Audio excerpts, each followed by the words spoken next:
د افغانستان او بنگلاديش د 19 کلنو کم عمره ملي لوبډلو ترمنځ 15مه 50 اوریزه لوبه هم ترسره شوه چې افغانستان پکې د 3 وکټو په توپیر بنگلاديش ته ماتې ورکړه. د لوبې پچه د بنگلاديش 19 کلنو کم عمره ملي لوبډلې وګټله او د توپوهنې پریکړه یې وکړه. دوی د لوبې په 40.4 اورونو کې د ټولو وکټو په غورځېدو 155 منډې ترسره کړې.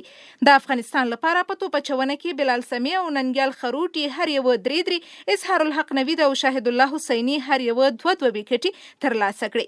د لوبې په دویمه نیمایي کې د افغانستان 19 کلنو کم عمره ملي لوبډلې د هدف د ترلاسه کولو په موخه توپوهنه پیل کړه او د 2 وکټو په غورځېدو د لوبې په 9.2 اورونو کې ټاکلی هدف پوره او بنگلاديش ته د 3 وکټو په توپیر ماتې ورکړه. د افغانستان په ګټه اسحاق زازي 52، اعجاز احمد 22 او اظهار الحق نوید 29 نسوځېدلې منډې ترسره کړې. اظهار الحق نوید هر اړخیزې لوبې پر مټ د لوبې غوره لوبغاړی وټاکل شو.